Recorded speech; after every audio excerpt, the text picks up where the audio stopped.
Mentorio.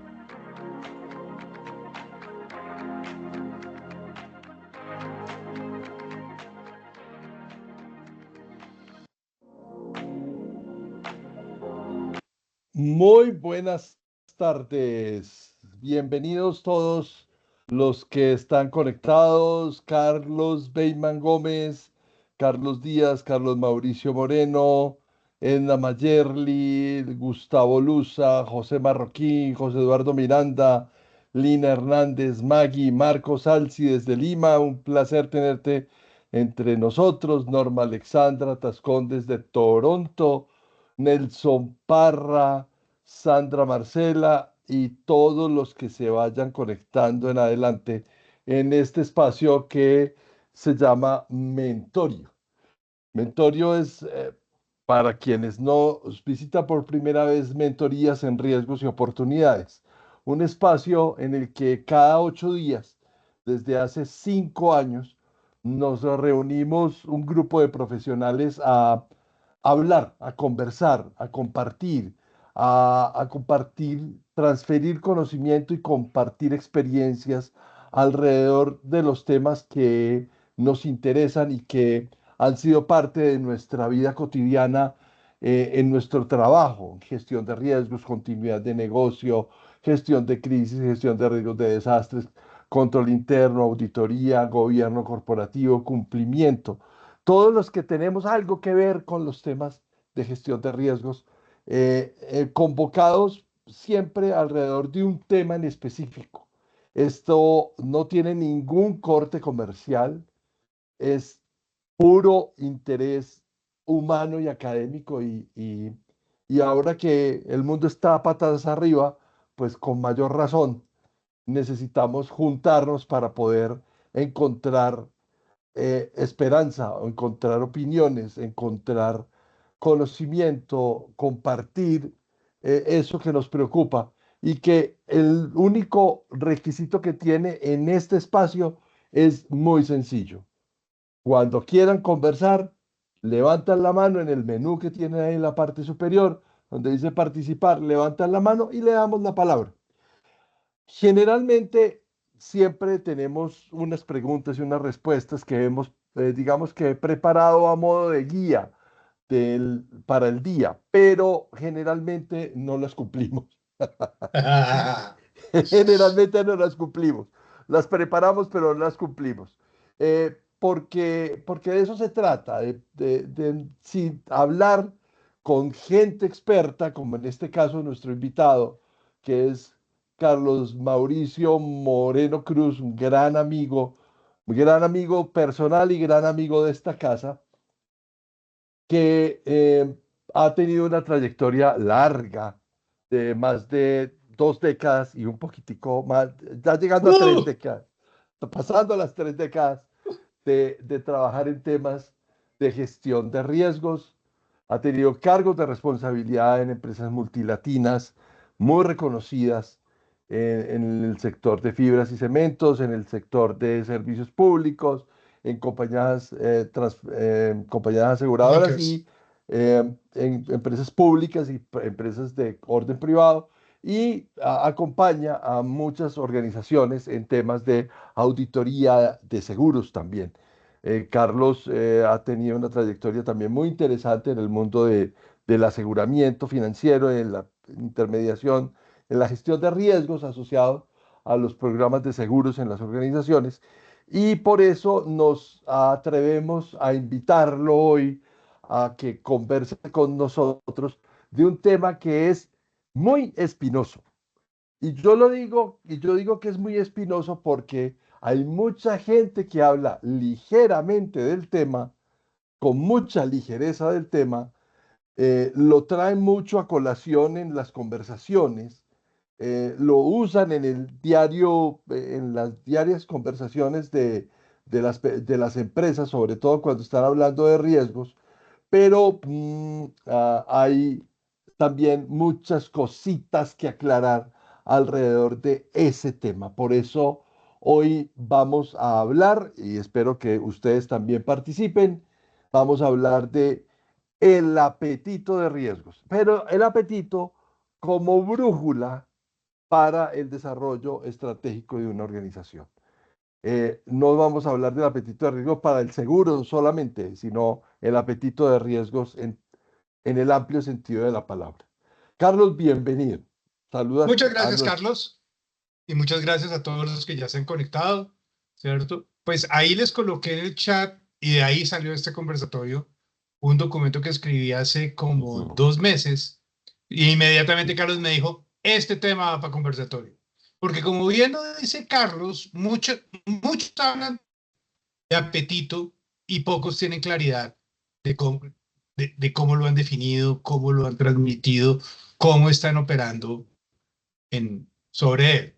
Y a mí me gustan las cosas sencillas porque creo que es más fácil, ¿cierto? Y yo quiero explicarles el apetito, ¿cierto? Con una operación muy sencilla, que es cuando uno va al casino, ¿cierto?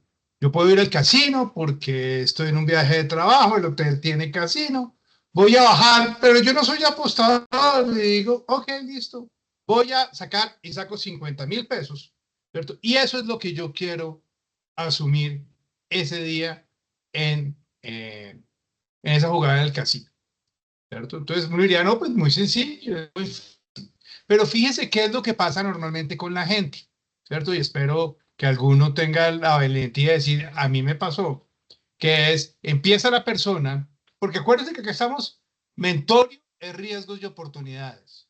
Claro que sí. Entonces empieza la gente a jugar en el casino, ¿cierto? Le va bien, a la tercera jugada ya tiene 50.000 más, los mete al bolsillo y ya dice, listo, esto ya recuperé el case, de aquí para adelante todo es utilidad.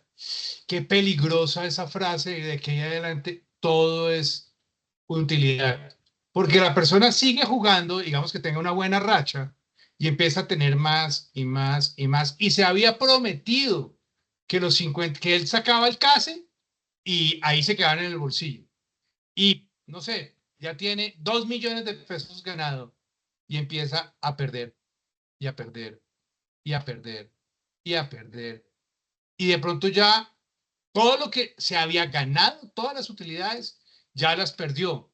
Pero como tiene y sintió la adrenalina de ganar, ¿cierto? Dice, no, que voy a ver, yo estaba dentro de mi apetito esos 50.000. Entonces lo saca del bolsillo, Mm. vuelve y lo apuesta, ¿cierto? Y resulta que lo pierde. ¿Y qué hace? Tenía 2 millones de pesos y ahora está en cero. Mucha gente tristemente por no tener muy claro y no, más que no tener claro, no seguir ese apetito que ha definido, ¿cierto? Dice, no, no, no, pongamos 50 más y pongamos 100 más y queda esa persona engrampada, ¿cierto? En el casino. ¿Por qué? Porque lo ideal hubiera sido que él definiera su apetito de, ok, listo, yo quiero recuperar lo mío y cuando gane tanto, me voy. Decisión difícil, pero ya me voy al mundo empresarial, ¿cierto? Y para los que están en Colombia, se acordarán muchísimo de una gran cadena de hard discount que es de uno, ¿cierto? Y de uno iba disparada, creciendo y creciendo y había puntos por todos lados. Y alguien dijo, oiga, venga, yo también la hago, ¿cierto? Y montaron justo y bueno, Ujú. ¿cierto? Que además era justo y bueno, más, eran de los mismos Tostado. dueños, más tostado, ¿cierto? Y les empezó a ir bien, y bien, y muy bien, y habrían tiendas, y donde habrían un D1, ¿cierto? Habrían un justo y bueno, pero eran dos apetitos de riesgos completamente diferentes. De uno, de la familia Santo, tener una inversión de la familia Santo Domingo, justo y bueno con una inversión de unas personas X, ¿cierto? No les pudo la caja, ¿cierto? Se quedaron ilíquidos y se fueron a la quiebra. No sé si ustedes lo saben. Justo y bueno, o sea, siendo un modelo igual al Ujú. de uno, se va a la quiebra y Tostado se lo entregan al grupo Colpatria en dación de pago como por las deudas que dejó Justo y bueno. ¿Cierto? Entonces, sí ve que lo importante es poder uno definir Pues se lo ese entregaron fue a apetito. Ardila Lule. ¿Cómo? A Ardila Lule. Se lo dio Ardila Luda, tiene razón, ¿cierto? Entonces, fíjese lo importante de esa definición tan básica y nosotros estamos definiendo apetitos de riesgos en un momento, ¿cierto? Pero lo importante es que no quiere decir que yo tenga un apetito único como organización. Yo puedo para un negocio llegar y decir voy a arriesgar hasta 1.000 millones, ¿cierto? Para otro negocio dice yo voy pero no quiero perder, ¿cierto? Mi tolerancia a perder ahí es menor, ¿cierto? Yo puedo tener eventos sobre los cuales no quiero asumir nada, el riesgo legal o el riesgo reputacional, ¿cierto? Pues este pelito no se ha caído gratis, ¿cierto? Y alguna vez en una empresa que trabajé, encontré una persona ordenando que se hiciera un trabajo inadecuadamente, ¿cierto? Y muy hurondo el gerente me dijo, cualquier cosa yo respondo. Dije, ¿usted sabe qué significa yo respondo? Yo respondo. Si, es, si esa persona se muere, ¿usted qué le va a pagar la universidad a los hijos del señor? ¿Cierto? ¿Usted va a velar por el resto de la vida por esa familia? ¿Cierto? No sea tan irresponsable de decir yo respondo. Y muchas veces nos contestan de esa forma. ¿Cierto? Entonces, el apetito de riesgo es básico para cualquier conversación de riesgo, porque además es un valor, llamémoslo subjetivo, en el sentido, pues es objetivo en el sentido de que se calcula, pero es subjetivo a que depende de la organización y depende de las cabezas de la organización. Yo puedo tener una compañía que tenga un apetito de riesgo muy grande, ¿cierto? Y al mes siguiente o cambian al management, a la alta dirección, o venden la empresa y la nueva empresa llega y dice, no, qué pena, pero yo no quiero asumir tanto riesgo. Y es la misma operación. El mapa de riesgo como tal no va a cambiar en nada.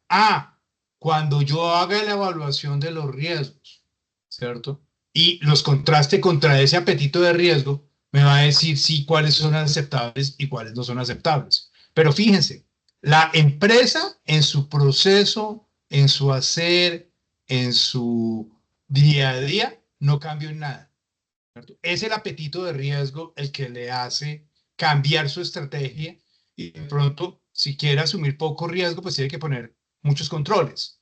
Y otro punto que es bien importante, yo, los que hemos trabajado en metodologías ágiles, ¿cierto? Nos dicen falle rápido y barato, ¿cierto? Y cuando uno le dice, ¿cuánto es barato? ¿Un lote de 1.000 unidades? ¿Un lote de 10 unidades?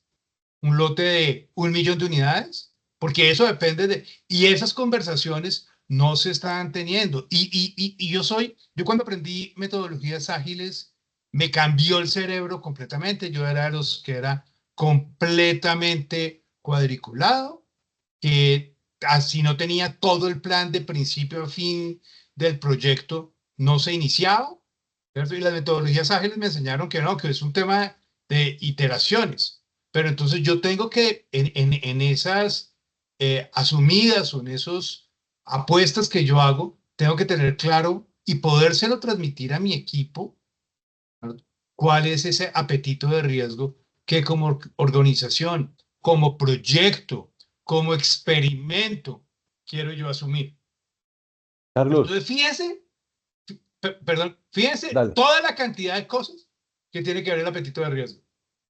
Dale. Carlos, ahí hay un tema que tiene que ver con, muchas veces lo hemos dicho en este espacio, con que generalmente cuando creamos o ayudamos a estructurar modelos de riesgos en las organizaciones, eh, la alta dirección, la alta dirección tampoco tiene claro qué es apetito de riesgo. Entonces, cuando uno les dice, venga, usted tiene que definir un apetito, decidir definir son dos cosas, porque Sí. volviendo a tu ejemplo del apostador, una cosa es definir, que es la cantidad, y otra cosa es decidir cuándo lo hago. y cuando rompo la regla fiscal para, para no, No, para no poner otro no se ejemplo, meta en eso. para no meter otro ejemplo. Pero pues hay líneas, ¿cierto? Líneas que uno traza, que uno como experto en esto, pues puede hacer un cálculo lo más cercano a la realidad en términos cuantitativos, pero cuando un modelo de riesgos no está tan cuantificado, ¿cómo hace uno para llegarle y tratemos de ahondar un poco en ese tema? ¿Cómo hacemos para llegarle a la alta dirección a, a sembrar esa importancia de la definición y la decisión del apetito de riesgos? Es que pues, puede haber una empresa que define su apetito de riesgo para la operación en 500 millones de pesos.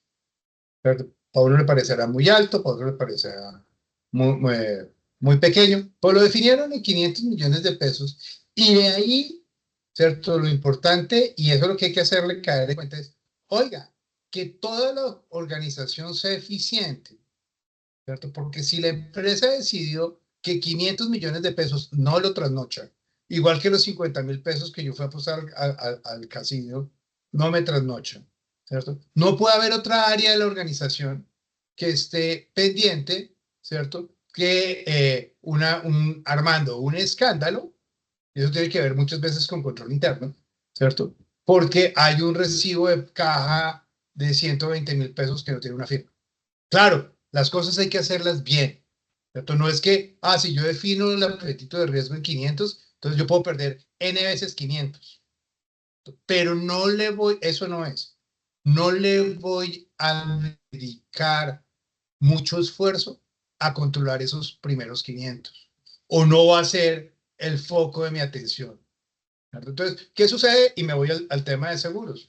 Muchas veces, y los que del auditorio que manejan seguros, ¿cierto? Resulta que las pólizas tienen diferentes deducibles.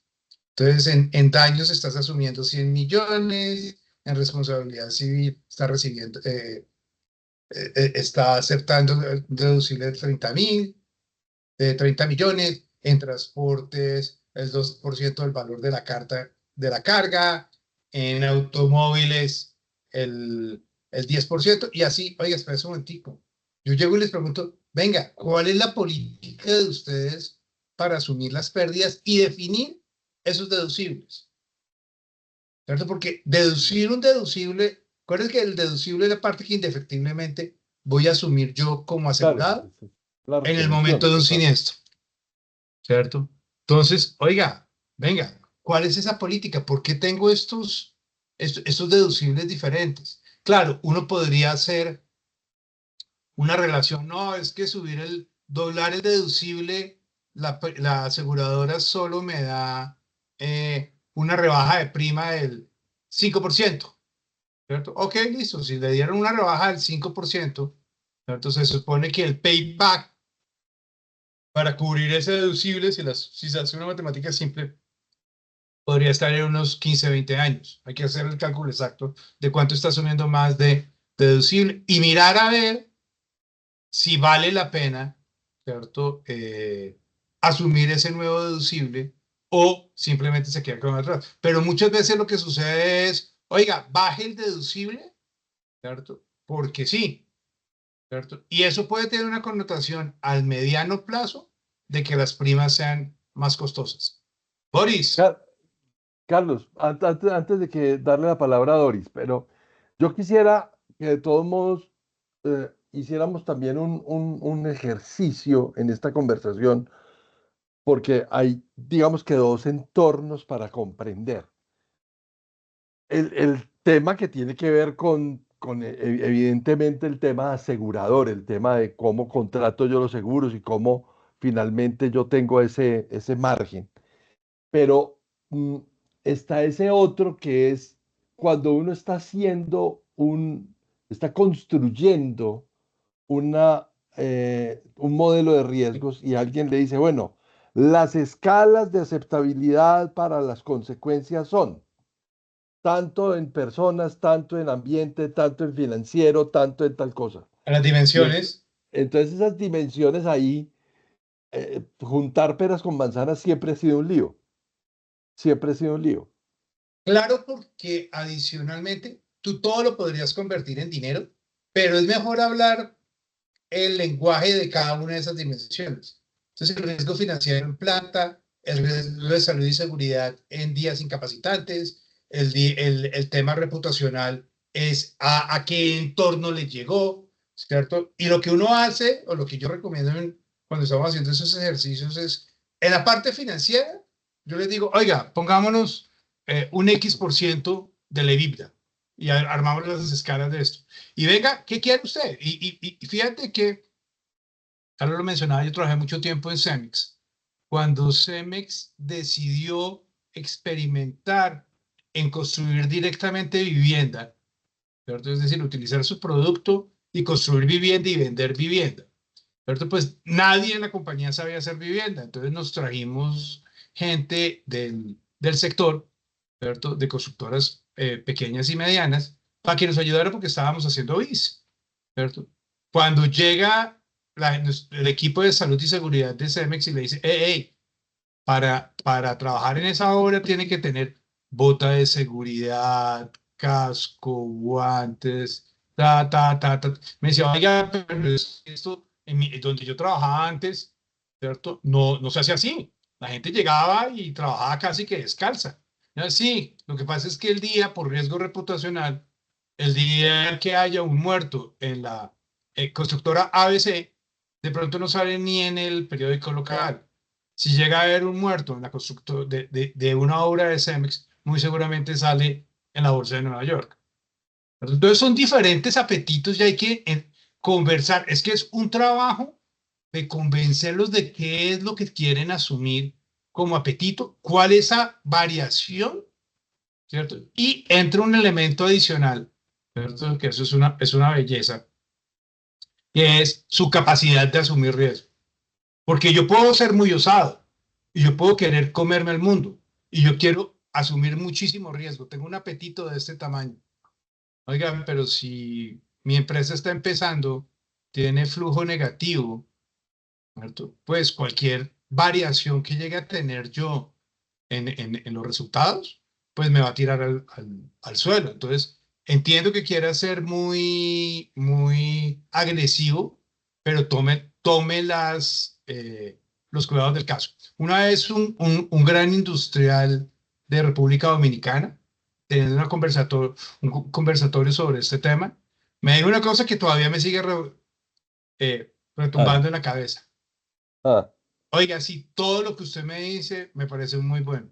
Si yo hubiera hecho todo lo que usted me está diciendo, yo no tendría el emporio que tengo hoy en día. Porque se arriesgan.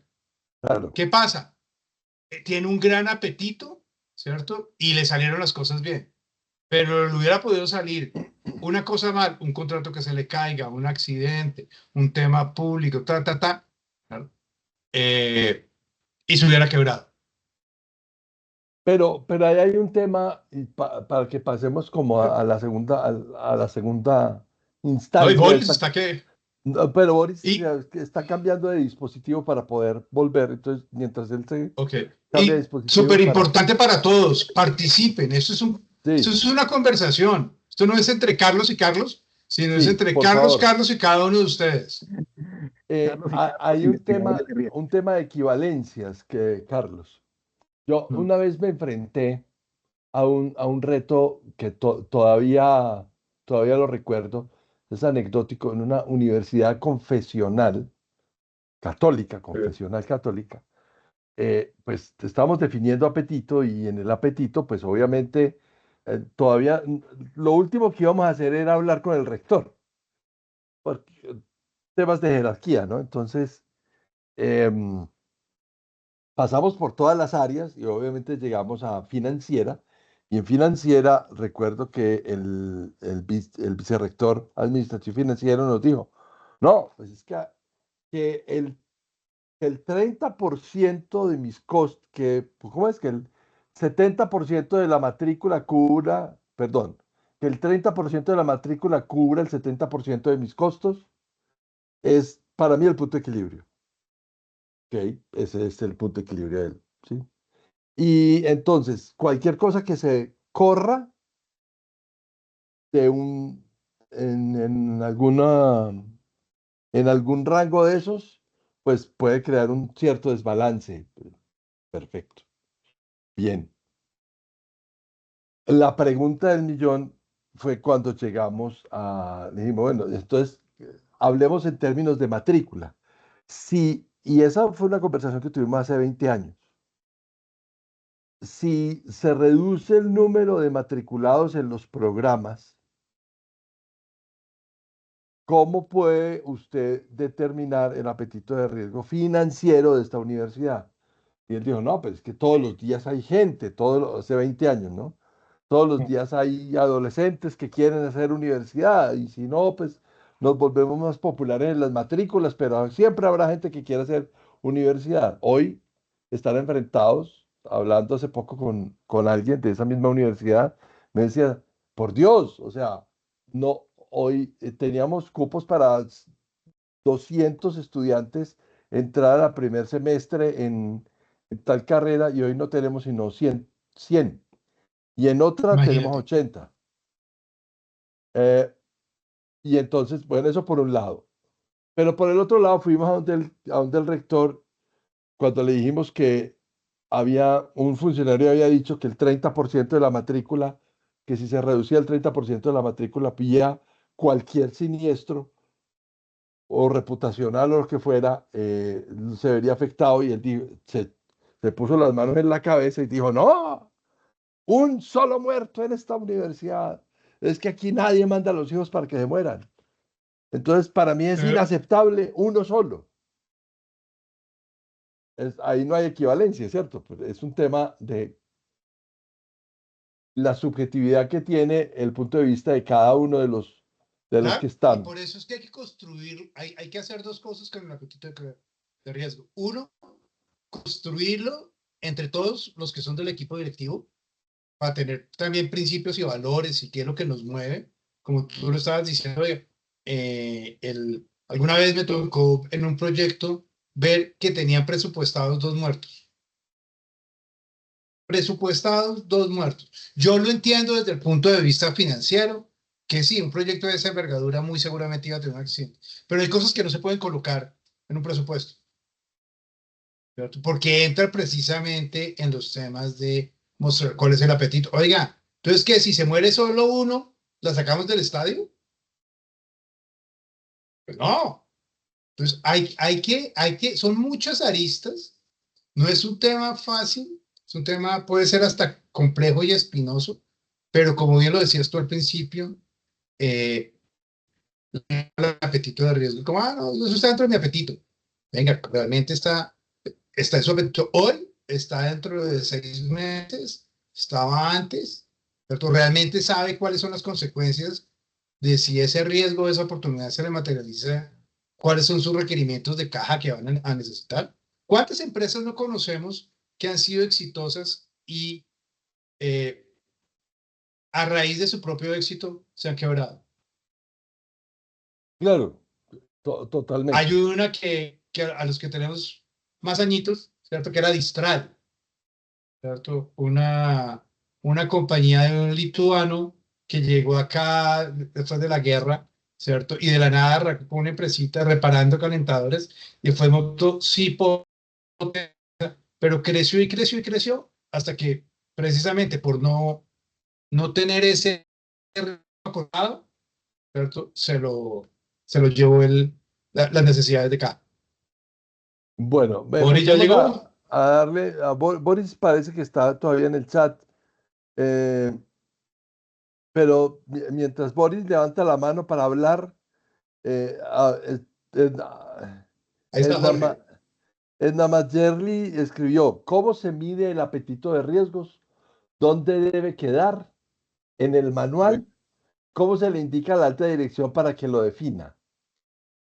Yo creo que más de cómo se Tres mide muy buenas preguntas. sí, sí, es cómo se define, ¿cierto? Y no hay un método, no hay una macro que yo te mande, ¿cierto? Y tú le metas 7 variables y te diga cuál es el apetito de riesgos, porque además, como lo decía anteriormente, el apetito de riesgos es muy de la persona. Una compañía puede ser muy conservadora en su asunción de riesgos, ¿cierto? Pasa a la siguiente generación y la nueva generación son mucho más avesados y quieren asumir más riesgos. El papá nunca quería, ¿cierto? Y los hijos sí. Y eso está pasando ahorita con un grupo colombiano muy grande que se ve el cambio al haberse retirado, ¿cierto? Ya se empiezan a cambiar las políticas, ¿cierto? Cómo miden los proyectos, cuánto es una rentabilidad aceptable en un proyecto. Entonces, más que medirlo, es establecerlo y, muy importante, en las diferentes dimensiones. Como lo decía Carlos, en la financiera, en la ambiental, en la de mercadeo, en la En reputacional, operación, en las en operación. operaciones, cada uno puede tener un apetito diferente, ¿cierto? Debe quedar en una, lo ideal es que, bueno, realmente ahorita que recuerda, nunca lo he visto como en un documento, como en una política, o si tiene que ser algo que está intrínsecamente en los niveles de autorización.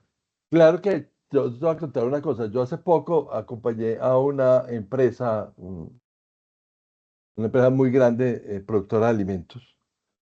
eh, y una cosa que me pareció bien simpática de esa experiencia es que el cálculo del apetito en algunos de las variables tenía que ver con el tema de las patentes,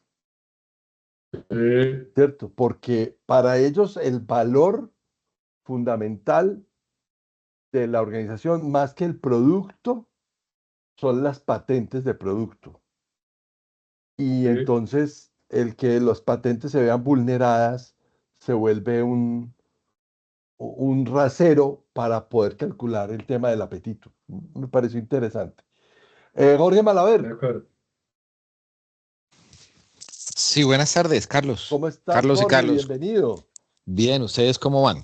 Muy bien, Muy gracias bien, a muy Dios. contentos. Ah, qué bueno, muchas gracias. No, yo solamente quería aportar un tema en particular digamos, este tema tan interesante del apetito de Reduce y es de pronto incluir dentro de la conversación la necesidad de que efectivamente para lo que son inversiones de capital, o el CAPEX como tal, eh, eh, digamos que lo que yo he visto es que muchas veces estos proyectos los trabajan con el mismo apetito de riesgo con el que trabajan el resto de decisiones de la organización, llámese Ujú, financiero, operacional, reputacional, etcétera.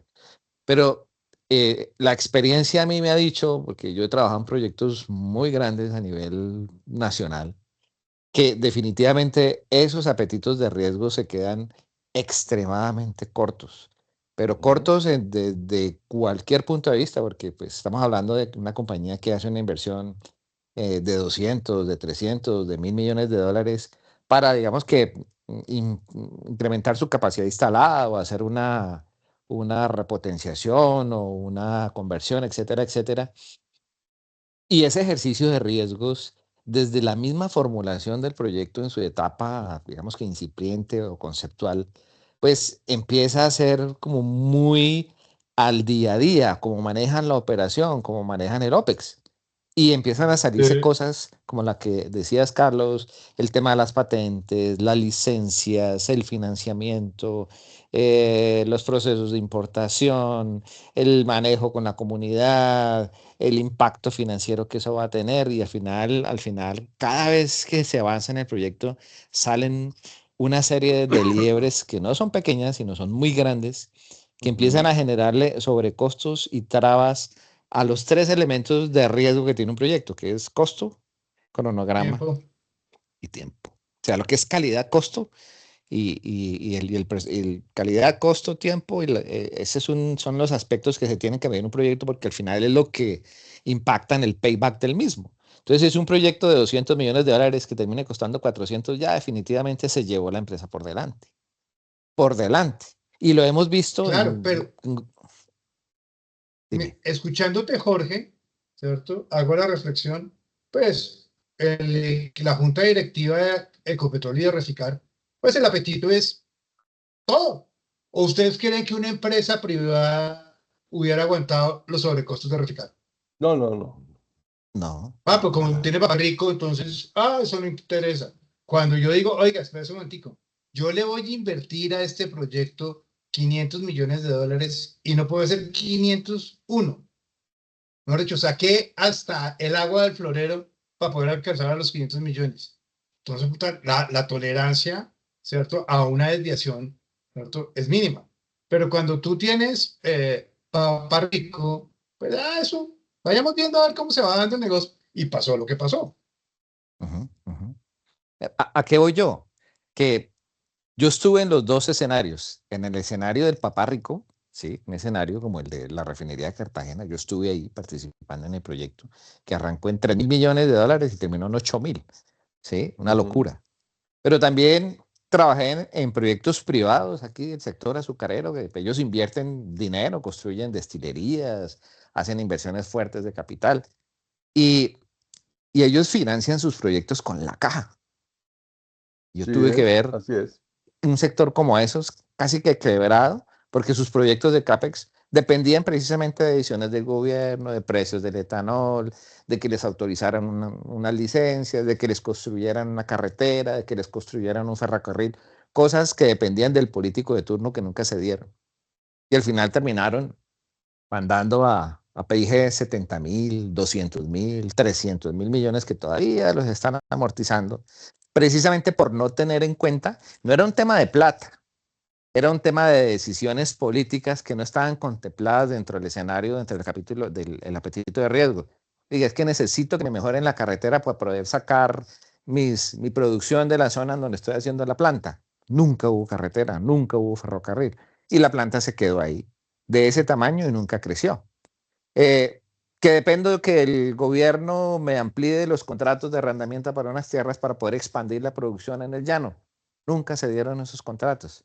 Terminaron perdiendo 5 o 6 años de inversión, de tecnología, etcétera, etcétera, porque le apostaron a eso. Entonces, no necesariamente son temas asociados a tiempo, calidad y costo, que son muy importantes, pero también obedecen al entorno de esos riesgos emergentes que en algún momento pueden paralizar o hacer fracasar el proyecto. Y de por sí se pueden llevar una compañía por delante, porque precisamente no aguantan, no aguantan ese tipo de riesgos emergentes que en algún momento nunca se contemplaron.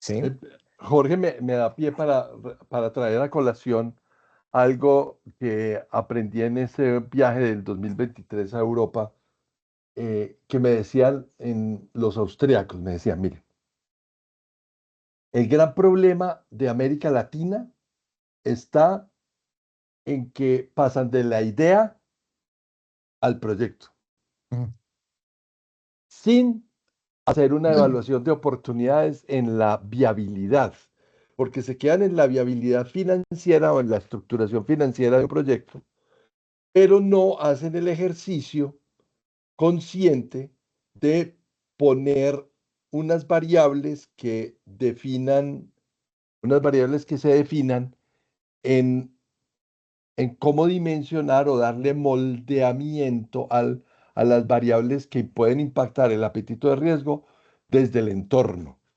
Y ellos nos decían ellos, y esto pues es una explicación, voy a tratar de ser breve, ellos decían, mire, a nosotros tenemos el reto en 1955 de reconstruir el país. Es un proyecto macro, pero teníamos los fondos del Plan Marshall y teníamos un apalancamiento de banca privada, incluso que habían sobrevivido a la guerra y algunas cosas, y algunos fondos de inversión suizos y norteamericanos también.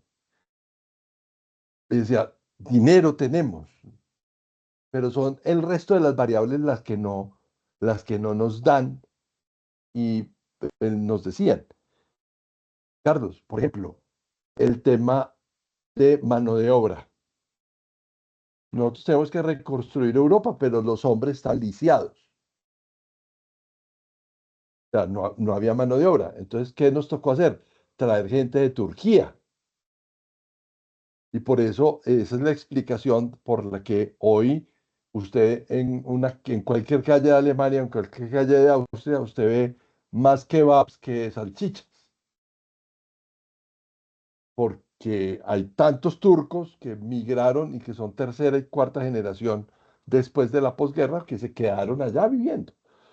Eso no es malo, pero finalmente eso le sirvió hoy a Erdogan en Turquía para traer todo eso que aprendieron en la reconstrucción de Europa y meterlo en el desarrollo que hoy tiene Turquía, por ejemplo. Pero volviendo al tema, el apetito de riesgo no puede solo estar condicionado, es mi posición, a una variable de CAPEX o una variable de EBITDA o una variable de EVA o financieros, porque finalmente eso no habla de toda la realidad del proyecto. Ya resucitó Boris. Y está Hugo también. Listo. Boris, adelante. Hola, Carlos Mauricio, Carlos Eduardo, gracias por la invitación. Este es un tema muy crítico en la industria de la construcción, que es la que mueve una gran parte de los capitales en general en el mundo, en Hispanoamérica mueve mucho capital. ¿Qué está pasando? Y qué es lo que yo lo he vivido. Los contratistas y los CEOs, con contadas excepciones, en Colombia, por ejemplo, muy poquitas empresas líderes, de verdad hacen un proceso de análisis de riesgo para meterse en las concesiones, para meterse en los contratos de infraestructura sin arriesgar temas técnicos, sin arriesgar temas reputacionales. Y lo que está pasando es que todo se está quedando en el ego del CEO, en el ego del dueño de la empresa. Entonces se votan a unos contratos donde, lo he vivido, donde viví la quiebra de una gran empresa, donde al dueño de la empresa se le dijo no se meta en eso, que eso tiene un riesgo reputacional altísimo. Usted va a facturar mucho, pero el cash va a ser mínimo y en 3 años va a quedar, la empresa se va a morir, se le dijo al CEO. Pero no, él se metió porque dijo, es que voy a tener una facturación de 1 billón de pesos con ese contrato. Están pensando solamente en temas de plata, no piensan ni siquiera en el EBITDA. Esa empresa, muy querida, una empresa que nunca tuvo problemas técnicos y de calidad, pero sí temas reputacionales, finalmente se metió con los socios que no eran. Aquí podemos decir que socios eran los Nule. Se metió en el primer año, fue la primera constructora de Colombia, sobrepasó con concreto. Y estaban felices. Al segundo año de haberse metido en esa concesión, con esos socios que estaban por debajo, empezaron los problemas. Los problemas. Y todos le recordaban al CEO, oiga CEO, no, nosotros le dijimos, no se meta a ese proyecto porque ese proyecto tiene esto y estos problemas. Usted va a facturar mucho. Entonces, lo que uno cree, y yo pienso, no sé si es el pensar aquí, es que los CEOs y los gerentes de proyecto, primero, no están pensando en ni en el mediano ni en el largo plazo, piensan en el momento que me voy a ganar el contrato. Es lo primero. Así es el gestor de riesgos que le esté advirtiendo, oiga, aquí tenemos este problema técnico, este problema financiero, no importa, me voy a ganar ese contrato. Por un lado. Y por el otro, Carlos Mauricio habló de un tema que lo he experimentado, que es el de las metodologías ágiles y las híbridas. Las metodologías ágiles y híbridas se diseñaron y se implementaron precisamente para paliar con la incertidumbre, con la alta incertidumbre de los proyectos por falta de buena definición de los proyectos en sus fases iniciales, buena definición técnica, el alcance, todo eso. Pero ¿qué está pasando? Que tampoco ni siquiera eso están tomando en cuenta. Y entonces veo uno proyectos concesionados no solamente en Colombia donde se les dice, oiga, usted tiene un proyecto con alta incertidumbre por temas de diseño, por temas de alcance, por temas ambientales, siga una metodología como las planes, siga una metodología que le permita ir ajustando el producto, los productos que va a entregar. Tampoco. Entonces lo que uno ve es que hay falta de formalidad al seguir los procesos. Hay una falta primero de formalidad técnica, no se siguen ni siquiera los procesos técnicos de calidad, no se siguen, eso en la industria de la construcción y creo que en otras industrias también está pasando. No hay formalidad técnica. Si no se sigue la formalidad técnica, las metodologías ágiles, que no solamente es en la construcción, sino en todos los ámbitos, mucho menos están siguiendo el tema de la gestión de riesgos. Así sea un mínimo, así sea siguiendo la norma, una norma del ministerio, una norma de la ANI, tampoco. Porque es que yo me quiero ganar el contrato. Pero, Carlos Mauricio, o sea, volviendo a la pregunta de antes de darle la palabra, gracias Boris, dándole la palabra, antes de darle la palabra a Hugo y repasando el comentario de Edna. Sí, listo. No hay una macro que diga, defina el apetito de esta y esta manera. Claro, no existe. Pero sí hay unas buenas prácticas unas buenas prácticas que se pueden entregar y que pueden indicarle, incluso dejarlas tan formalizadas que uno pueda levantar banderitas rojas cuando se estén corriendo del... Pero si uno no las formaliza, ¿en dónde las formaliza? Es que fíjate que el problema está en muchas veces uno lo encuentra, como lo decía Boris, en los proyectos, ¿cierto? Hay unos análisis de riesgos súper detallados. Y ahí se definen apetitos y todo esto. Y ese librito queda en un anaquel, ¿cierto? Y nadie lo voltea a mirar. ¿Cuándo lo voltean a mirar? Cuando un riesgo se le materializa, le va a llegar alguna de las IAs a preguntarle por el análisis de riesgo y ahí si lo desempolvan, lo actualicen, porque la gente no hace los estudios, ¿cierto? O tienen gestores de riesgos que les presentan unos resultados. Ah, listo, vale, muchas gracias, bien, palmadito en la espalda y seguimos con el día a día, ¿cierto? Y se empiezan a salir del redil, ¿cierto? Y no les importa. Entonces, más que ponerlo en un documento, porque sí lo hay, ¿cierto? Cuando tú, para hacer matrices tienes que quedar definido apetito. Claro. Sin duda alguna, ¿cierto? Lo importante es que se vuelva el lenguaje de toda la organización, que hay un lenguaje, como lo estaba diciendo ahorita alguien que lo escribió, el pensamiento basado en riesgos, ¿cierto? Y que lo utilice. Oiga, espérese un momentico, venga, tengo un cambio en el proyecto por X, venga, hagamos rápidamente el análisis, ¿cierto? Y veamos si eso queda dentro del apetito, se salió del apetito, o tenemos que establecer algún control para volverlo a traer al apetito que habíamos definido. Pero, insisto, más que el colocarlo en un documento, es que desde el CEO hacia abajo, esa sea la moneda de cambio, ese sea el lenguaje que se utilice, ¿cierto? De que, oiga, vamos a cambiar el software del ERP, ya hicieron el análisis de riesgo. Oiga, nos vamos a cambiar de instalaciones, ya hicieron el análisis de riesgo. Y eso se empieza a generar cultura. Es que lo más importante del apetito de riesgos es que tiene que estar comunicado a la organización y lo tienen que vivir. Yo no puedo decir que mi apetito de riesgo en ambiental es 0, ¿cierto? Y tengo unos procesos contaminantes. O una empresa que yo conocí que trabajaba de noche para que la contaminación, la chimenea no se viera. Pero tenía claramente declarado, ¿cierto?, que ellos no hacían emisiones al aire. Entonces, diría que es un tema de escribirlo, pero más importante que escribirlo, de vivirlo. Hugo.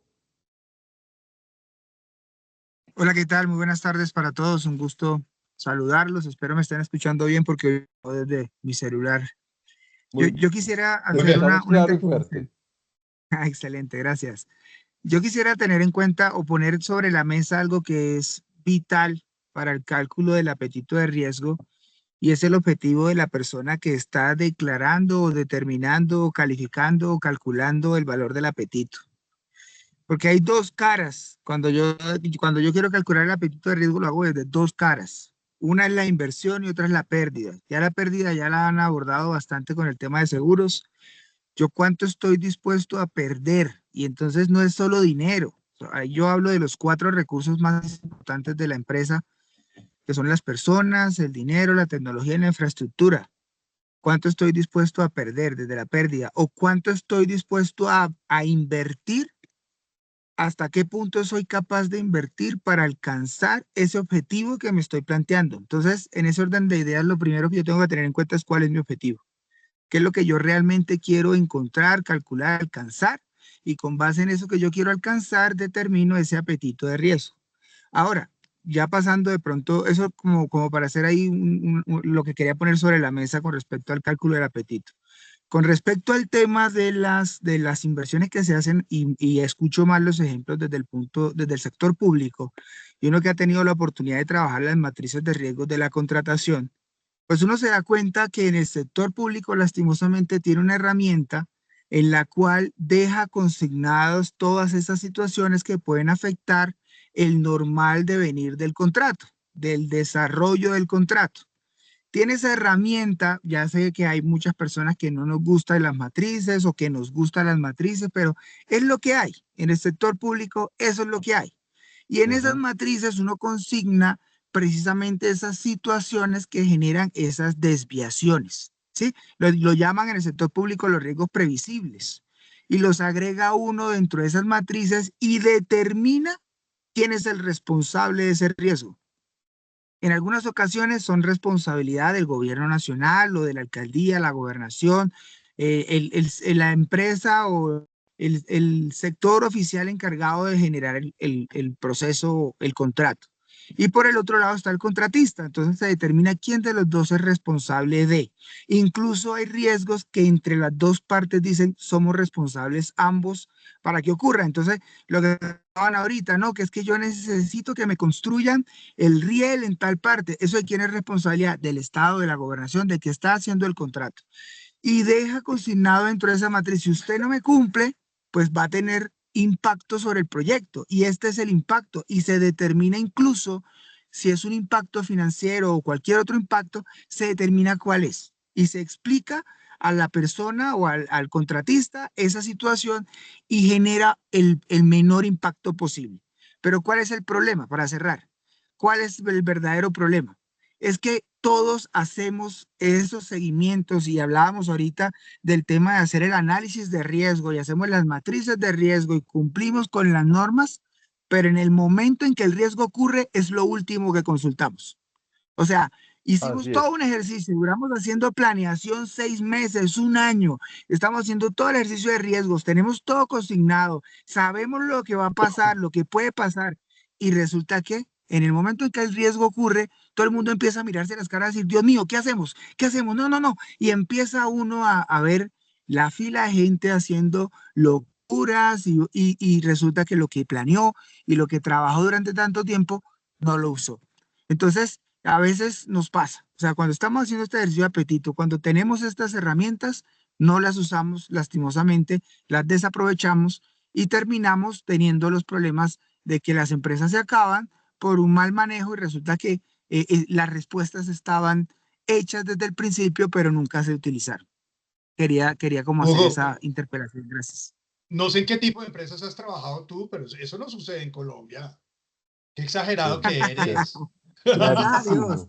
Eso no, en América Latina, ni en No, Perú, ni en El Salvador, ni en República No, Dominicana, eso no no, ocurre en ninguna Yo- parte del no, eso, no, no, mundo. por una experiencia no, personal no puedes generalizar, Guito.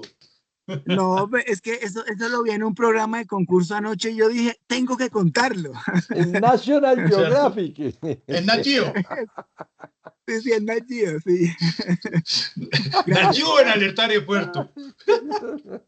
Dios mío. Vean, hablemos un poco, Carlos, de una crisis. Eso está en las teorías. Una crisis aparece cuando todo lo que debía preverse no se previó adecuadamente ni se gestionó como se tenía que gestionar. Cuando todo falla, aparece una crisis.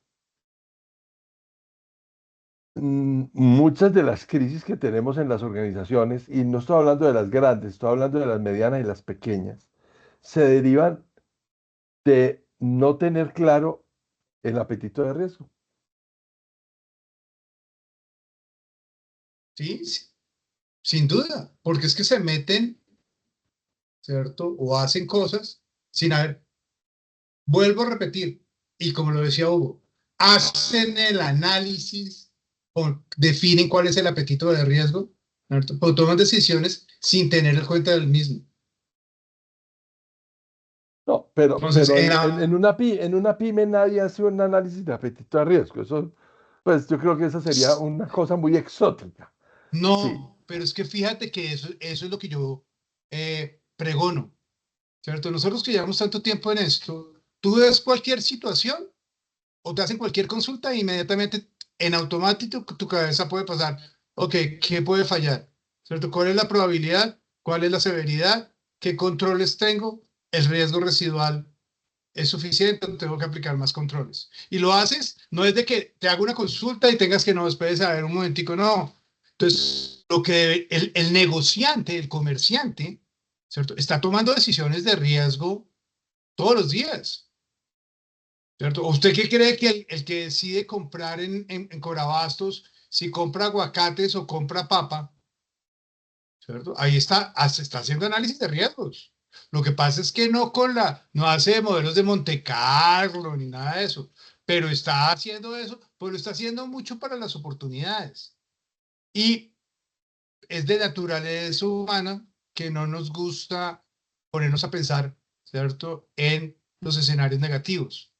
Entonces, oiga, ¿compro aguacate o compro papa? Con aguacate me puedo ganar el 60%, con papa me puedo ganar el 50%, pero tiene esta desviación, tun, tun. Pero estás ganando. Pero él no está preocupado si el camión se va a voltear o no se va a voltear saliendo de Corabastos. Entonces, yo sí creo que la gente hace algo de gestión de riesgos, más de oportunidades, trata de capturarlas rápidamente y están en ese. Lo que pasa es que hay que llevarlos a que ese mismo análisis que hacen para las oportunidades, pues lo hagan someramente para los riesgos. Eh, Me das pie para una cosa, pero quiero leer el aporte de Mónica Quijano. Mónica, eh, cuéntanos un poco de eso. A veces en las pymes, los oficiales de cumplimiento nos damos cuenta de los negocios cuando hacemos los monitoreos. Cuéntanos un poco más de eso, por favor. Me corchó, no quería hablar. No, Sí, en las, no. en las pymes, Acá, en las pymes muchas veces, y sobre todo cuando somos tercerizados, cuando nos damos cuenta es cuando estamos haciendo los monitores mensual o trimestral, pues de acuerdo al periodo del apetito de riesgo que tenga cada compañía, cuando tenemos ese tipo de negocios y vamos a identificar y, por ejemplo, unos riesgos que uno dice que son básicos que lo debería tener una compañía. No, el conductor tiene póliza contractual y extracontractual, no le pidieron el SOA, los datos, no, la persona que transporta la mercancía tiene seguridad social, no, y uno dice, santo Dios, echemos la bendición y para adelante. Y Eh, son cosas que no son digamos, de mero cumplimiento LAF, pero una identificación que uno trata de mapear los riesgos para mayor, para trabajar como los sistemas desde una manera integral. Lo comprendo.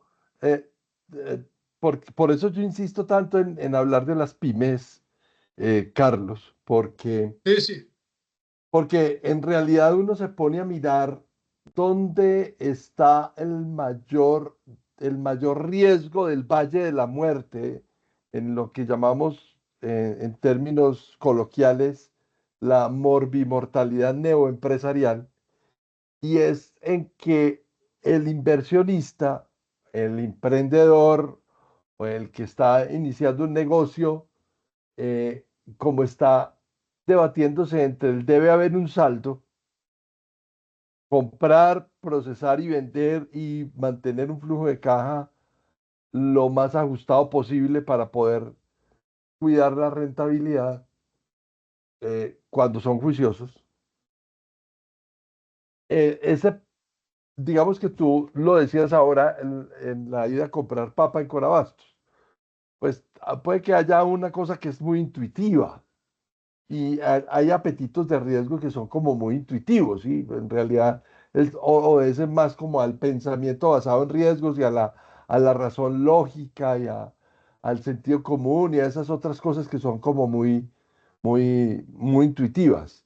Pero está el otro lado que estabas exponiendo al principio, que era el tema de que cuánto estoy dispuesto a perder y cuánto es el deducible y cómo podemos cubrir eso. Bueno, son los dos extremos, muy romántico el uno y demasiado cuantitativo el otro.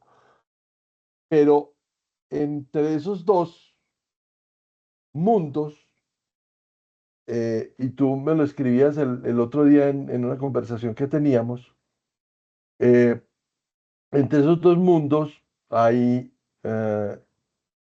un seguimiento, ¿cierto? Un seguimiento que lo que hace es que podamos desarrollar una comunicación de ese apetito.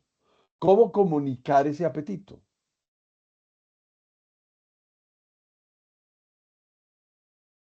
Carlos. ¿Cómo?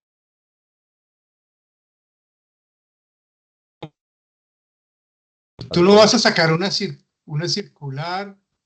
Pues que tengas una circular, tengas, pero es con el ejemplo. Es que el ejemplo no es la mejor forma para educar, es la única. ¿Cierto? Entonces, si yo estoy diciendo una cosa, no hay nada más fuerte que le pegue una cultura, ¿cierto? Que documentalmente se diga algo, ¿cierto? Y en la práctica se haga otra cosa. ¿Cierto? Entonces, nosotros somos cumplidores de la ley, pues no importa salga en pico y placa. Y organizaciones que hacen esto, ¿cómo le digo yo al conductor de que no se pase el semáforo en rojo, pero sí que se salga en pico y placa? Entonces, es un tema de evangelizar. Y es que el apetito de riesgos es un pedacito de toda la gestión de riesgos. No es que ahora me voy a llegar, ya los convencí a todos ustedes, tenemos 19 personas en el auditorio y llegan a pregonar lo importante del apetito de riesgos. ¡Qué bueno! ¿Cierto? Pero es que ese apetito de riesgos es apetito, capacidad, tolerancia, riesgos a los que estoy expuesto, frecuencia, severidad, controles, toda la gestión que se hace en riesgos, ¿cierto? Que la deben aplicar en mayor o en menor grado. Y como hablaba ahorita Mónica, ¿cierto? Pues imagínense un oficial de cumplimiento externo que tiene que velar por una cantidad de requisitos, ¿cierto? Y no le cuenten que hicieron un negocio que, pues si es el mismo negocio de todos los días, pues listo. Pero si es un nuevo negocio, ¿quién hizo la evaluación? ¿Cierto? Entonces es bien complejo, es muy complejo el tema de cómo hacerlo, pero eso es como la botica ante la piedra, ¿cierto? Que tiene uno que estar. Y es lo que me la paso yo hablando con mis clientes. Y a veces se impulsan, de pronto sale estaba acompañando una empresa de seguridad y estaba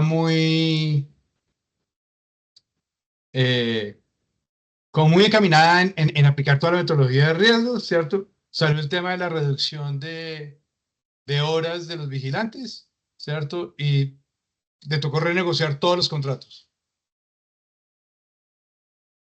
Y también hay que entenderlo, pues yo qué le voy a decir. Qué bueno que tenga una matriz de riesgo súper detallada, pero que no facture y haya perdido los clientes, o hágale y después miraremos cómo lo puedo apoyar más adelante. Volvemos al tema. Es que yo creo que no somos, yo creo que no somos lo suficientemente pedagógicos para darle ese carácter, a entregar adecuadamente ese carácter o esa definición. Por eso yo al principio te decía, una cosa es definir y otra cosa es decidir. Y entre definir y decidir, pues hay una brecha grande. Mm, yo te quiero, me voy a porque sé que además estás en un grado de, me lo comentaste temprano, estás en un grado de indisposición fuerte, eh, por un tema Ay, no físico. le eché 3 vueltas. Anoche me intoxiqué con una comida y estoy. Sí, Por eso es que me ven con chaqueta. está haciendo un esfuerzo muy grande. Yo sé que estás haciendo un esfuerzo grande por no aplazar esto, pero voy a llevar a esto para que hagamos un ejercicio. Voy a compartir, Dale, dale. voy a compartir La esto, culpa del apetito. Sí, exacto, exactamente. sí, la Mucho. culpa. No Juan definí bien Carlos, mi apetito y me cayó mal. Juan Carlos, la culpa es del apetito gastronómico. Aquí hay una cosa que yo siempre encuentro, y yo no sé si Juan Carlos también esté de acuerdo conmigo, que cuando uno llega y encuentra ya modelos estructurados, en los modelos estructurados uno se encuentra cosas que uno dice, pero ¿esto cómo lo pensaron?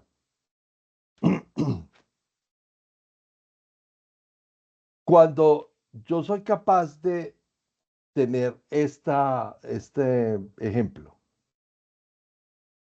de una variables de probabilidad, variables de consecuencia, yo tengo actividades para reducir la probabilidad, controles, llamémoslos controles para reducir la probabilidad, tengo controles de protección, los de prevención pues son para probabilidad, los de protección y los de mitigación para reducir las consecuencias potenciales del daño y de cómo a través de una forma combinada yo puedo salir a contratar eso con un tercero para poder compartir esos riesgos. Listo, muy bien.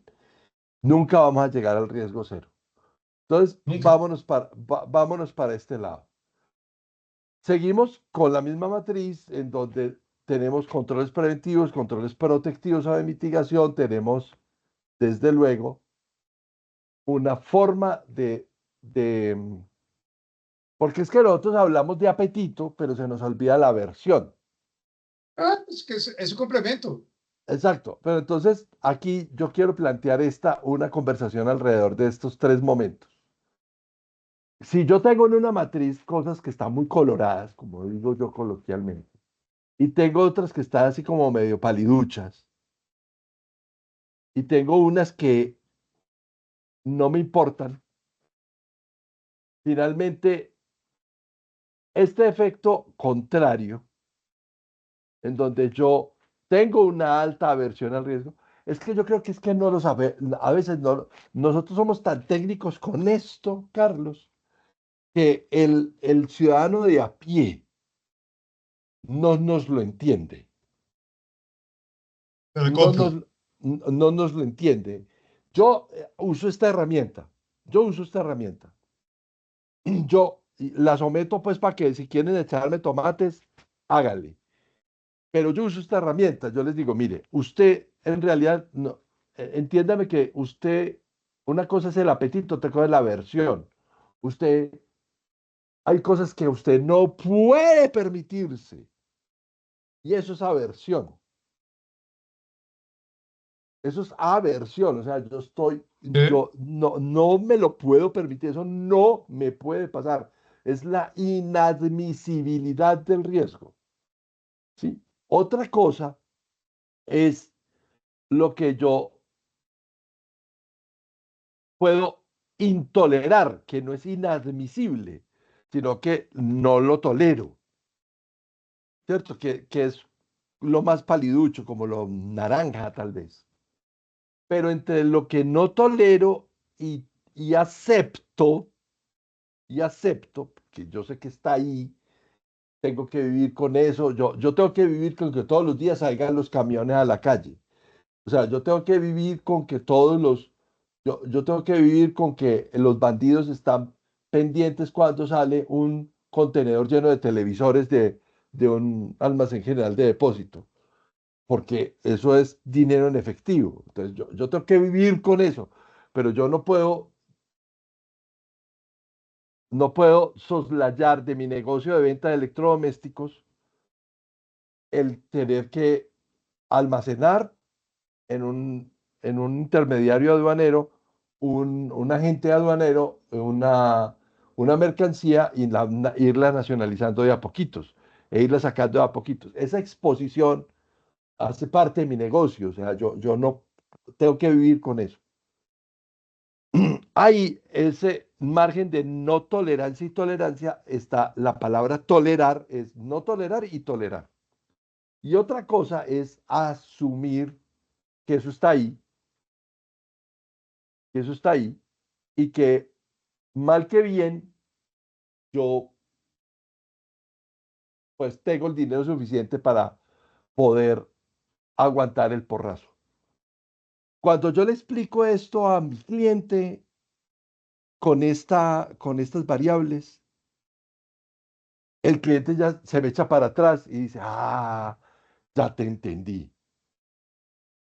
Porque cuando uno le dice que usted tiene mucho apetito de riesgo, ¿y cuál es el apetito? Pues y todo lo enmarcamos dentro de la palabra apetito. Todo, pero en realidad son tres actitudes. Pues recuerde que yo soy psicólogo, entonces yo siempre pensando en las actitudes, ¿no? Entonces, son tres actitudes distintas, tres actitudes cerebrales distintas y tres decisiones distintas y una sola definición.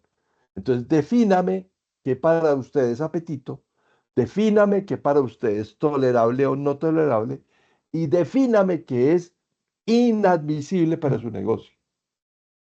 A mí me ha funcionado. Pues puede que no esté, puede que, vuelvo y les digo, yo tómenle fotos si quieres yo les mando esto por el chat, si les parece útil. Pero a mí me ha funcionado. Bueno, puede que no sea lo más ortodoxo del mundo, yo sé que no es ortodoxo, pero aquí como es como una herramienta de el fin justifica los medios, ¿cierto?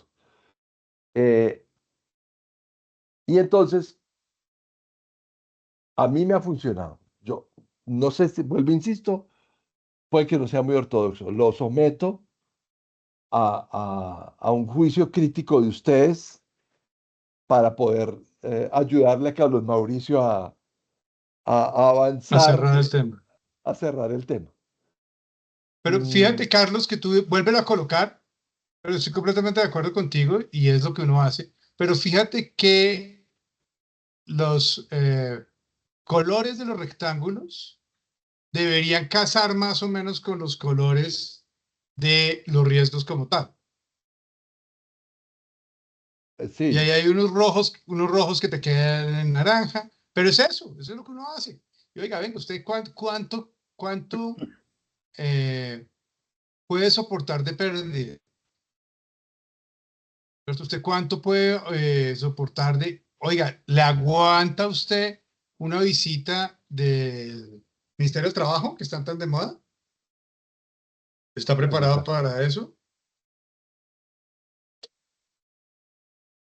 no. Entonces, es de hacer esas coberturas y estoy yo también de acuerdo contigo.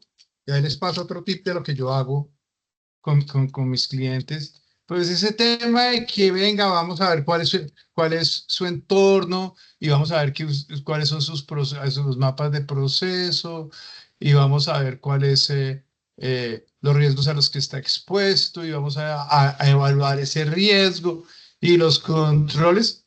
Eso es meramente teórico y eso, el negocio ya vive. El negocio Claro, ya está asumiendo riesgos. Entonces, yo lo que hago muchas veces es arranco con los riesgos que ellos me dicen que normalmente son residuales y empiezo a construir hacia atrás para que se den cuenta de lo importante de los controles. No me gusta dejar solamente el riesgo residual, ¿cierto? Porque se puede perder el control per se, ¿cierto? Pero como alguien ahorita lo decía, pues sí, en una pyme es muy complicado que me dediquen una semana para hacer un taller de riesgos. Hay que dar los punticos y como el marco general, ¿cierto? E irlos educando y que pregunten. Esa es una cosa bien importante. Detesto los análisis de riesgos hechos por los consultores.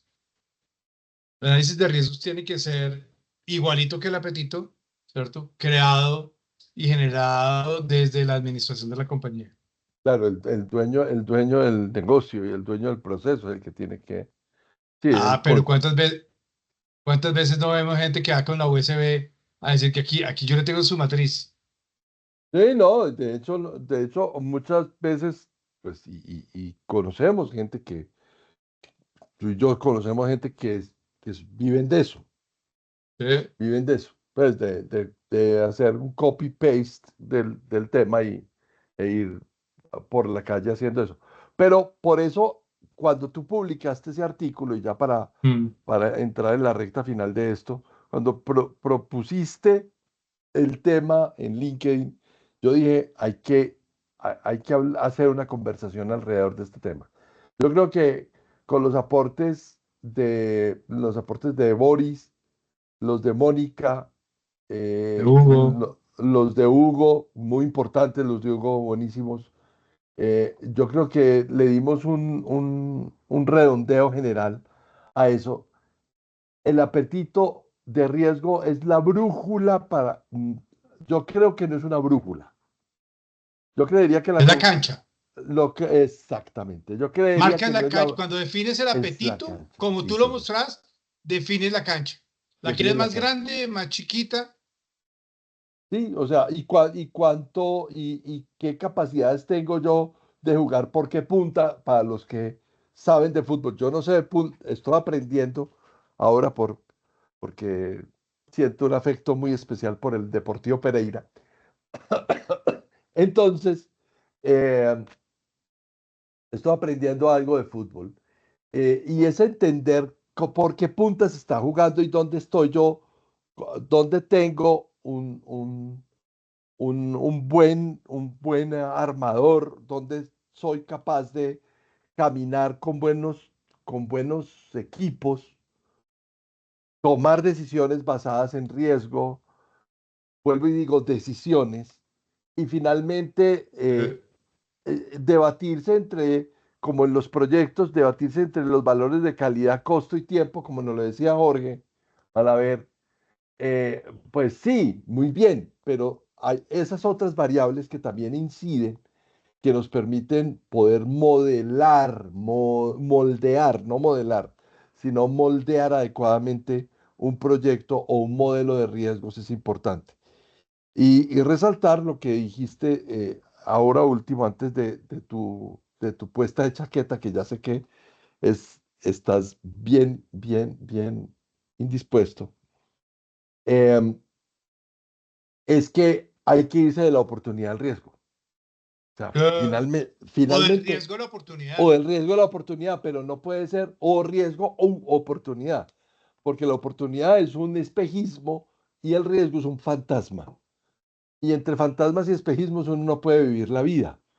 Uno tiene que vivir la vida en las realidades, que es como el punto medio en lo que nosotros, la brújula, ahí sí nos permite es pararnos en el campo, pero es el campo el que determina todo el proceso. Yo te voy a dejar descansar porque no quiero que Angélica después me diga que abusamos de tu estado físico. Em, si alguien tiene una intervención adicional, pues chévere, los estamos viendo y estamos esperando que alguien levante la mano. Y si no, pues entonces eh, Miremos. darles las gracias. Bueno, aquí está Mario Brand. Mario Listo, yo les Fernando. pido permiso. Feliz noche. Dale, dale, Carlos. Que este Hola hombre está Carlos, ¿cómo bien. estás? Mario Fernando, Para qué todos. gusto. Sí, sí, me conecté un poquito tarde. Realmente la salida de la oficina fue un poquito caótica y bueno, pero no quería faltar a este espacio y realmente muy contento de ser parte del equipo y escuchar Qué todos estos bueno. temas interesantes. Bueno, a los que están conectados, tengo para contarles que Mario Fernando Brand, que es un experto en auditoría, nos va a acompañar el 21 de agosto, ¿cierto? Nos vas a acompañar el 21 de agosto eh, para hablar sobre temas de auditoría. Una Sí. conversación bien interesante vamos a tener al respecto. Bien interesante. De hecho, eh, cuéntanos, Mario. No, así es, así es. Es un tema que de pronto fue un boom dentro de LinkedIn, gustó muchísimo. Es todo el tema a lo que estamos expuestos nosotros dentro de la auditoría y pues bueno, creo que no solo abarca auditoría, abarcamos también temas de las personas que manejan riesgos, como también compliance y todo esto es la dificultad que tenemos nosotros y lo que tenemos que vivir en Latinoamérica, que se nos presentan tantas cosas tan complejas como el narcotráfico, como los grupos armados y lo que vivimos nosotros como auditoría y pues todas las áreas que se involucran en la toma de decisiones que tienen que ver el análisis de riesgos, de vulnerabilidades y de amenazas. Y bueno, fue un tema muy interesante, gustó mucho y lo voy a alinear con otros temas que están por ahí también, que creo que podemos dar una charla muy interesante para el desarrollo de esta comunidad. Súper chévere. Este es Mario Fernando, ahí se los presento. Mario Fernando Brand va a estar con nosotros, Dios mediante. Espero que no te vayas a intoxicar como a Carlos Mauricio el 21 de agosto. Eh, Les tengo que contar varias cosas antes de despedirnos. La primera, dentro de 8 días tenemos la segunda parte de los pecados en la gestión de riesgos. Los pecados en la gestión de riesgos. Los 7 pecados en la gestión de riesgos. Tuvimos una primera aproximación, una primera parte con Karen Melisa Lopera desde Medellín. Eh, el, Eso fue el 25 de junio, perdón, eso fue el 27 de junio. Entonces, esa conversación la encuentran súper interesante, fue además súper dinámica, la encuentran en el canal de YouTube para que se pongan a tono para la conversación. Y vamos a hacer ya como el final de los 7 pecados, porque solamente llevamos 4, nos faltan 3. Los vamos a conversar el próximo jueves. El próximo jueves nuestro es el 31 de julio. El 7 de agosto, que es día festivo en Colombia, en los otros países no, pues vamos a tener mentorio, a pesar de ser día de fiesta. Ahí vamos a tener a Carlos, a Camilo Andrés González Carvajal, quizás una de las personas que más sabe de gobierno corporativo en Colombia. Él acompaña a la Cámara de Comercio de Medellín en esos temas. Y vamos a hablar sobre los riesgos en los planes de sucesión. ¿Qué tan riesgosos o cuáles son los riesgos que se asocian con los planes de sucesión? Luego vamos a tener a Fausto Mancheno, él es el director de riesgos de Diners Club de Ecuador. Vamos a hablar con Fausto Mancheno, vamos a tener una conversación bien interesante sobre temas de riesgos y ciberseguridad. Y luego vamos a tener a Mario Fernando Barán. El 28 de agosto vamos a tener a Marilia Moreno Jiménez desde Panamá para hablar de compliance también. Y el 2 de septiembre vamos a tener a Gustavo Adolfo Genoy Montoya y ahí vamos caminando ya los conversatorios de septiembre. Y estamos listos, ya la semana pasada revisamos los últimos detalles de la certificación internacional que hemos desarrollado en la Escuela de Excelencia sobre habilidades gerenciales para la gestión de riesgos. Pronto vamos a tener información de eso. Es una certificación internacional que vamos a hacer con APLUS y HGIO en Colombia, pero va a ser internacional. Eso yo sé que muchos de ustedes lo van a disfrutar. Por lo demás, mil gracias, son las 6:29. Ya saben, esto queda grabado, estamos en redes sociales, entonces les envío el enlace, pero quienes ya tienen suscrito el canal de YouTube, pues entonces les llega la notificación de que esta grabación ya está arriba y la pueden compartir con sus equipos de trabajo y sus amigos. Mil gracias a todos los que intervinieron, a Mario Fernando, a Jorge Malaver, a Mónica Quijano, a Boris Sanabria, a Hugo Guzmán y a Hugo, que hace rato que no estaba con nosotros. Qué bueno que haber estado aquí. Un saludo muy especial a todos los que se conectaron en distintos momentos de este evento. Gracias, pórtense bien y nos vemos dentro de 8 días. Recuerden que el lunes Vale. tenemos lunes de biblioteca. El lunes de biblioteca les voy a compartir 2 libros muy buenos que acabo de terminar sobre precisamente uno de apetito de riesgos y otro sobre riesgos corporativos. Así que nos vemos dentro de 8 días y mil gracias. Mario Fernando, bienvenido a esta tu casa. Vale, un gusto, que esté muy bien. Un abrazo. Muy bien, hasta luego. Chao.